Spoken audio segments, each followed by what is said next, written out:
Eh bien bonjour les amis, dans notre petit potager au sud du Morbihan, enfin Morbihan entre terre et mer.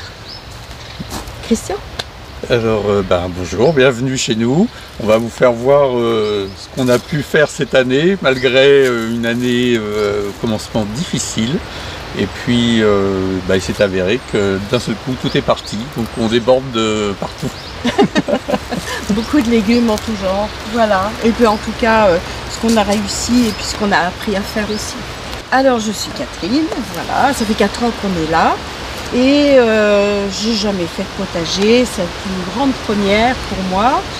Et j'ai beaucoup appris pendant le Covid, parce que je ne savais pas quoi faire pendant ces 2 mois où on a été coincés. Donc j'en ai profité et j'ai pompé un peu chez tout le monde et je suis tombée sur Popote et Potager qui était en Bretagne. Voilà, donc j'ai beaucoup appris avec vous et merci parce que voilà, c'est luxuriant. Alors quand on a commencé il y a 4 ans, c'était de la pelouse, enfin c'était du chien-dent. Christian a déblayé 150 mètres carrés. On a décidé de poser une serre, donc déjà on a mis 3 semaines à savoir où on allait la mettre. Hein. Bah oui, avec les jeux d'ombre, c'est voilà, pas facile. Les arbres, tout ça. Et puis on a donc décaissé 20 cm pour avoir les racines du chien-dent, apporté un tout petit peu de terre pour les planches, en se disant ça poussera mieux. Et puis on a commencé à délimiter petit à petit une planche de chaque côté et puis surtout entouré de grillages. Alors ça c'est dommage, dans un premier temps, on se dit on s'enferme dans notre potager, mais ici il y a des chevreuils et les chevreuils ils vivent dans la nature et le potager ils aiment bien. Donc il a fallu qu'on mette ces petits filets et ces petits grillages.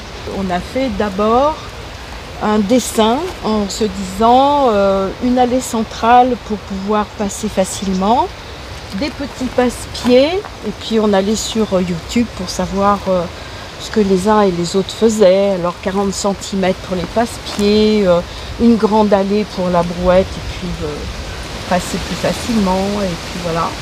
Donc on a 1, 2, 3, 4, 5, 6, 7, 8 planches de 5 mètres et de 85 cm de large de chaque côté de l'allée centrale.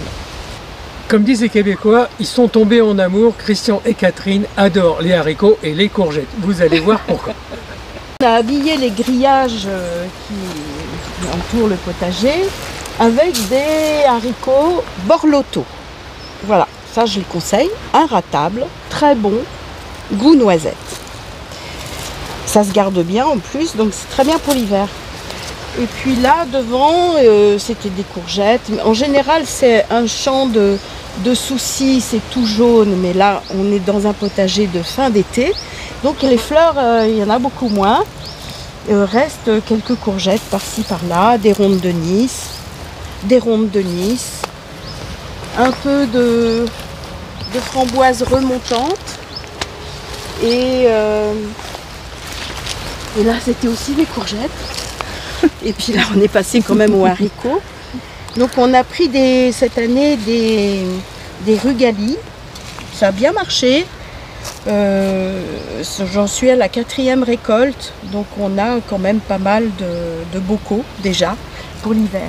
Ici on a une sauge qui était juste un petit pied et puis en 3 ans elle prend un domaine, je suis obligée de tailler des tranchées pour passer, tellement elle est grosse.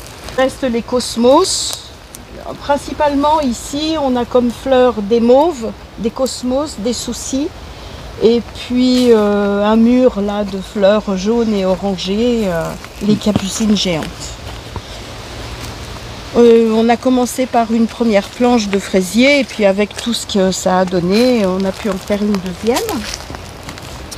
Voilà, tu comme les as fait ça. Comment tes fraisiers? Tu les as divisés? Tu as récupéré des plants? C'est les stolons qui se sont repiqués et puis j'ai repiqué les stolons dans une deuxième planche. Mais tu as un arrosage automatique alors? Tout est en arrosage automatique, ça c'est l'œuvre de Christian. Alors, tiens, ça tombe bien ça. Qui c'est qui jardine à la maison?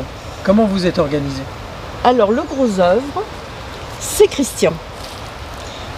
Mais le potager en lui-même, c'est-à-dire de la semence à la plantation et à la récolte, c'est moi. D'accord. Et donc, Christian, il est à l'origine et à la fin quand ça arrive dans l'assiette. Exactement. Mais bon, heureusement qu'il a fait le gros œuf parce que j'aurais jamais pu. C'est vrai que c'était compliqué de partir d'une prairie, enfin d'un champ d'herbe et d'arriver à ça. C'est magnifique. Voilà. Il ne faut pas oublier que ça fait que 4 ans qu'ils ont commencé à jardiner. Avant, il n'y avait rien du tout. Hein. Bravo. Donc on a voulu faire quelques structures comme ça pour gagner un peu de place aussi. Parce qu'on trouvait qu'on n'en avait pas assez. Donc on a fait monter les haricots. Alors ça c'est des Blohild. Voilà, c'est des haricots comme ça, bordeaux, qui deviennent verts à la cuisson et qui sont très bons, qui se conservent très bien. Et puis de ce côté-là, on a fait la même structure avec des borlottos comme sur le grillage extérieur. Voilà, c'est rouge et beige qui sont magnifiques et qui sont très beaux. Juste pour la structure, elles sont démontables, c'est-à-dire que les embases restent sur les planches et les bois s'enlèvent et comme ça on peut faire une rotation de culture en déplaçant les poteaux. Ça c'est une très bonne idée. Ce qui est remarquable, c'est que Christian, là il a pris du treillis. Vous savez, quand on fait des petites fondations pour le carrelage, on met des treillis. Et ils font 2,40 m en général, c'est parfait. Le poteau fait 2,40 m aussi. Ça c'est une très bonne idée. Il a découpé à mi-bois, c'est-à-dire qu'ici chaque morceau de bois a été découpé comme ça, de façon à ce qu'ils s'encastrent l'un dans l'autre. Et ça c'est une très très bonne idée parce que ça rigidifie la structure. Alors après, tout conseil de menuisier, c'est que tu peux mettre une barre ici au lieu de mettre un fil. C'était prévu, c'était prévu. Mais... Et après, si tu veux faire un décor, tu peux même mettre un petit bois, ça fait très joli. Mais bon, parfait. Moi, je trouve ça excellent et c'est une très très bonne idée. Là, ça commence maintenant à circuler entre les deux, tu vois. Et on a les haricots qui pendouillent là-haut. Donc les fers à béton, c'est costaud, c'est bien, c'est rigide. Et comme on a beaucoup de vent, en Bretagne, c'est une structure qui tient très bien. Donc ici il y avait des laitues, des oignons et des betteraves, c'est déjà aux 3/4 ramassé bien sûr. Ici pareil, la terre vient d'être nettoyée et on va maintenant enchaîner sur les cultures d'hiver. Les arceaux sont prêts à recevoir les voiles de protection pour l'hiver. Et je vais pouvoir planter mes navets, mes salades et tout sera protégé. Alors pour les arceaux, comme au départ on les plantait dans la terre et que c'était pas évident, j'ai eu l'idée en tube électrique. Alors j'ai pris un tube d'un certain diamètre et les arceaux du diamètre inférieur. J'ai mis des petits bouts de tube comme ça que j'ai fixé et l'arceau, il y a juste à le mettre dedans et on a toujours la même distance. Comme ça le voile, on n'a pas de problème de longueur de voile. Et on déplace les arceaux comme on veut. Quand on n'a pas besoin sur une planche, on va les mettre sur une autre. On termine par quoi? Des courgettes, des haricots encore qui grimpent, des courgettes et puis on est envahi là par la capucine géante qui envahit tout, qui gagne du terrain et là il va falloir faire une coupe sombre. Alors ici on a commencé à faire un dôme avec un restant de terre et puis on a mis toute notre verdure et puis on l'a couvert d'une bâche pendant l'hiver et puis au printemps je me suis dit que des courges ça serait bien. Donc j'ai fait la moitié du dôme en bleu de Hongrie et l'autre moitié en butternut. Et puis sous les feuilles autour du dôme, il y a les patates douces. On ne les voit pas beaucoup parce qu'elles sont un peu cachées.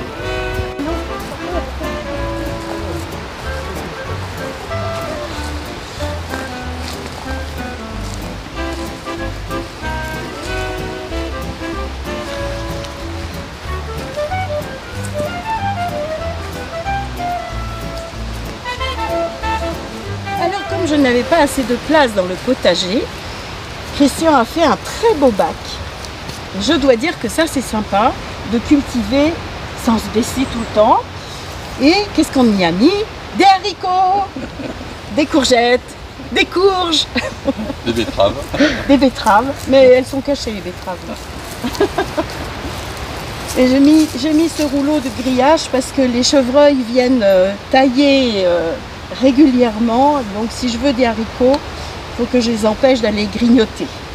Alors la serre, bienvenue dans la jungle des tomates. Ça fait beaucoup rire Christian. Christian, tu aimes les tomates? Oui, j'aime les tomates, oui, mais Heureusement. l'année dernière, les tomates cerises, parce qu'elles s'étaient ressemées toutes seules, j'ai pas arrêté d'en cuisiner, en velouté, en soupe, en jus de tomate, en tomate confite, enfin, des tomates, des bocaux, j'en avais ras-le-bol. Alors, c'est des ouais, tomates cerises. Oui, excellent. Non, mais ça, je sais. Celle-là, dis donc. Mais j'ai mis que ça. Parce que, et puis elles se sont replantées toutes seules, donc maintenant c'est des arbres, puis Ouais, ça c'est pousse ça le en problème. hauteur. Oui, C'est ça le qu'elles problème. éclatent. Là, ça fait des graines par terre. Des graines par ça- terre. Et voilà. Ouais. Mais là, de ce côté-ci, bon, on a des tomates grappes qui sont pas mal. Alors au fond, on a les physalis qui deviennent des arbres. Tiens, montre ton Aussi. système pour accrocher les plantes. Ah, Bon, tu as découvert ça sur YouTube. Voilà. Ouais, donc c'est un système. Alors c'est là, une poulie automatique. Non, oui, non, ou non, ça, non, t'es obligé de le remonter à la main. C'est pour ça, Ah, ok. c'est pas hyper. C'est pas pratique Non, c'est parce pour que là, moi. c'est bien, il y a un petit ressort qui est fait avec la. avec le filet. La chayotte. On Voilà. entend les poules chanter. Ouais, Il y a un elles ont œuf. leur poulailler de l'autre côté, donc elles sont pas loin. Alors je suis dans la verveine citronnée qui parfume toute la serre. Voilà, et dont je refais des boutures régulièrement pour donner aux copines. Alors ici on a de la noire de Crimée dans un pot, de la verte zébra dans un autre pot, et puis toujours dans un pot, un kumquat. Alors lui, il est sauvé, je l'ai sauvé l'année dernière d'un hiver difficile. On a mis le poulailler dans la serre. On a vu ça à la ferme du Bec et Loin. Ça donne quelques degrés de plus à la serre et les poules s'en trouvent bien parce qu'elles sont bien à l'abri. Et elles ont une petite trappe pour sortir dans leur poulailler extérieur. Viens mes poules, viens. Tu viens? Viens. C'est parce que j'ai rien, c'est ça? Oh, j'ai rien. Oh là là, j'ai rien à te donner aujourd'hui. T'as mangé dinosaure. T'as mangé. Hein? T'as mangé toi? Ouais, t'as bien mangé. Voilà le domaine des poules. Donc elles ont à peu près 60 mètres carrés. Et surtout, elles ont leurs arbres. Elles dorment en dessous, elles dorment dedans, parfois elles sont même au-dessus, mais elles s'en vont pas plus loin. Elles restent avec nous, elles sont bien ici. Christian, j'ai l'impression que Catherine, elle nous a pas tout dit, parce qu'elle nous dit que j'ai 150 mètres carrés, puis là, il y en a Oui, deux. là, Et puis là, d'un seul coup, je m'aperçois que là-bas, il y a encore des petits trucs. voilà, mais tu sais, c'est comme les branches d'arbres, ça pousse, puis d'un seul coup, t'es à l'ombre. Mais... Allez, on va découvrir le reste. Ces carrés étaient là avant moi, donc je les ai gardés. Et puis on fait une succession de cultures. Donc là on en est aux légumes d'hiver, poireaux, encore des courgettes, la patate douce, encore des courgettes. Et puis là c'est un petit peu touffu, c'est des potimarrons sur l'autre carré. Alors je laisse volontairement parce qu'il y avait beaucoup de fleurs, il y a beaucoup de diversité dans ce petit carré, beaucoup de faune, j'ai des crapauds, j'ai des salamandres dans ce carré, donc c'est pour ça que ça reste touffu et je nettoierai que quand on récoltera. Voilà, j'ai de la place ici pour faire sécher les oignons, les échalotes, oignons rouges. Alors les gros, c'est des pailles de vertu. Les échalotes, c'est, je ne sais plus d'ailleurs, des longors. Et puis quelques oignons rouges que j'ai fait cette année, c'était un essai. Et de l'autre côté, dans l'autre pièce, c'est la conserverie. Alors, merci Christian. Enfin, voilà. Le Explique fruitier. pourquoi c'est fait comme ça, puisque tu l'as dit tout à l'heure. Oui, alors c'est pratique parce que comme ça s'ouvre.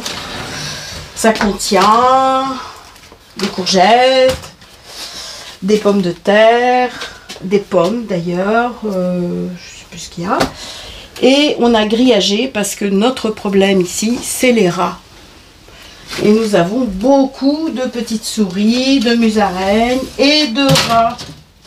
Donc tout est grillagé pour essayer de les conserver tout l'hiver. Alors ça c'est le petit placard secret, non? Oui, oui, oui. Alors ça c'est le petit placard des graines. Voilà. Donc je prépare mes graines pour l'année prochaine. Donc les tomates, les courges, quelques sachets quand même que j'achète dans le commerce. La réserve. Et pour terminer, voilà les bocaux pour l'hiver. Donc tout l'hiver, on mange les légumes du potager. Et merci à Popote pour ses excellentes recettes. Christian et Catherine, merci de votre accueil aussi chaleureux. Forcément, ça nous a fait énormément plaisir. On a appris plein de choses en venant chez vous. Et puis bah, vous voyez les amis aussi, quand vous nous regardez sur notre chaîne, vous apprenez plein de choses. Mais on apprend beaucoup de choses dans le partage en allant chez les autres. Alors vous nous retrouverez aussi souvent chez d'autres personnes. Je vous embrasse, à très bientôt en cuisine ou au potager. Au revoir.